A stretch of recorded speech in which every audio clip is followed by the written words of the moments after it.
इस समय जो हालात वहां पे देख रहा हूं मैं, उसे देख के दिल टूट जाता है। एक स्टूडेंट अनरेस्ट ऐसा हो जाए, ये सोचना मुश्किल है।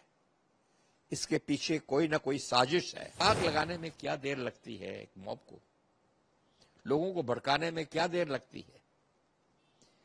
मेरा ये ख्याल है कि बांग्लादेश आर्मी को इस समय स्टेप वन करके शांति लानी चाहिए। मेरा रिश्ता बांग्लादेश से बहुत पुराना है, जब वो ईस्ट पाकिस्तान होता था। 1971 के युद्ध में मैंने हिस्सा लिया और 22 सॉर्टीज पाकिस्तान एयरफोर्स के खिलाफ और ग्राउंड फोर्सेस के खिलाफ मैं उड़ा। और मेरे पिताजी उस समय ब्रिगेडियर थे, वो तूरा से ढाका की तरफ अपने ब्रिगेड को लेकर आए और 12 दिनों में उन्होंने ढाका को कैप्चर करके लिबरेट किया। रेड क्रॉस ने उन्हें लिबरेटर ऑफ ढाका बुलाया। उनका पूरा नाम था ब्रिगेडियर हरदेव सिंह क्लेर, बाद में मेजर जनरल बने और उनको महावीर चक्र से सम्मानित किया गया इंडियन आर्मी ने। बांग्लादेश की हालत उस समय बहुत बुरी थी। ईस्ट पाकिस्तान में पाकिस्तान आर्मी ने जेनोसाइड, रेप, किलिंग्स बहुत किया हुआ था, बहुत अत्याचार किया हुआ था। और बांग्लादेश के जो लोग थे वो यही चाहते थे कि आजादी चाहिए। और मुजीब साहब, शेख मुजीबुर रहमान, उनके फादर ऑफ द नेशन, बाहर से लड़ रहे थे। मुक्ति बाहिनी हिस्सा ले रही थी, इंडियन आर्मी के साथ आगे बढ़ रही थी। और अल्टीमेटली 14, 15, 16 को उन्होंने अपने हथियार हाथ खड़े कर दिए और Indian army was victorious in the liberation of Bangladesh. ये कहानी 71 की थी। उस समय से अब तक मैं देख रहा था बांग्लादेश कैसे आहिस्ता आहिस्ता उन्नति कर रहा था, आगे बढ़ रहा था, on the road to progress. बीच में मुजीब और उनकी फैमिली की हत्या की गई थी। शेख हसीना उस समय बाहर थी। खैर, हर कंट्री में अपने पॉलिटिकल मूवमेंट्स होते हैं और बांग्लादेश में भी हुए।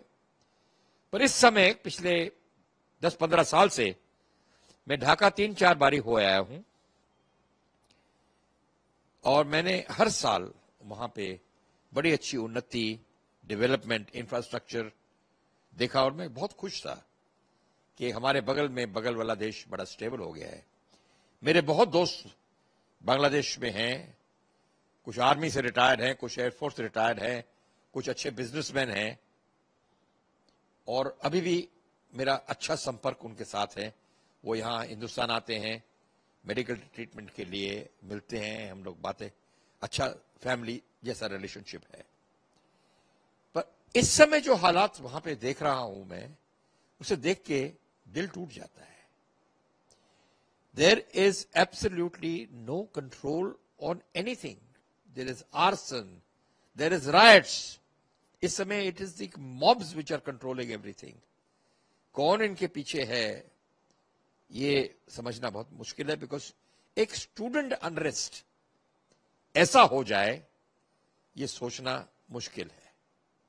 इसके पीछे कोई ना कोई साजिश है। ठीक है, शेख हसीना की हट गई है, उसको हटा दिया गया है, पर उसके बाद तो ठंडा होना चाहिए था।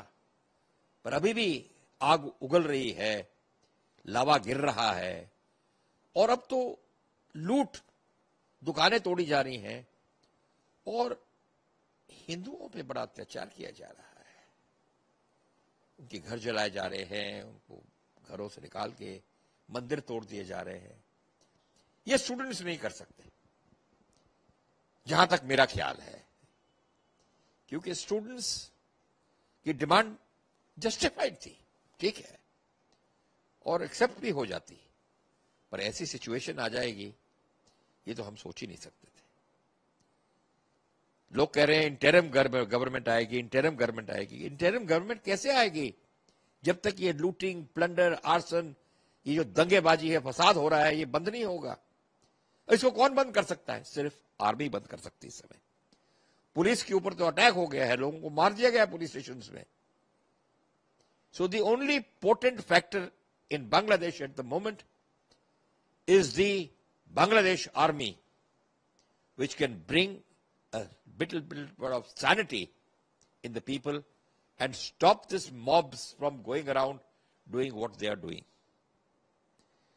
हमारा नेबर कंट्री में ये सब हो रहा है, दिल टूट जाता है, क्योंकि हमको हमारे रिलेशंस बांग्लादेश के साथ अच्छे रखने हैं, क्योंकि इसमें यही एक एंट्री है, इनको हमारा साथ होना चाहिए. और उसके आगे हमारा असम, मेघालय, त्रिपुरा, नॉर्थ ईस्ट है, उधर से चाइनीज अपना दम लगा रहे हैं. म्यांमार में प्रॉब्लम हो चुका है. और अब हमको डर यह है कि जो एजेंट्स हैं जो ये चीजें करा रहे हैं, इंडिया में ना इन्फिल्ट्रेट कर दें और असम में कोई प्रॉब्लम्स ना क्रिएट करें. UK it does not require a mass majority to create problems. आपको अगर टोटल पॉपुलेशन में 3.5% लोग भी रेडिकल बन जाए, दे कैन क्रिएट प्रॉब्लम्स. और आग लगाने में क्या देर लगती है, एक मॉब को, लोगों को भड़काने में क्या देर लगती है. मेरा ये ख्याल है कि बांग्लादेश आर्मी को इस समय स्टेप वन करके शांति लानी चाहिए.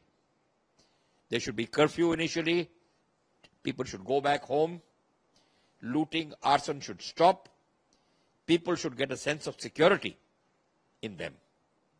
And then, with the help of the Bangladesh army, the interim government which is supposed to come can take over and take over the country.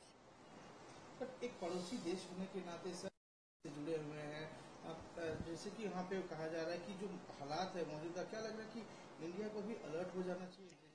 बिल्कुल अलर्ट होना चाहिए.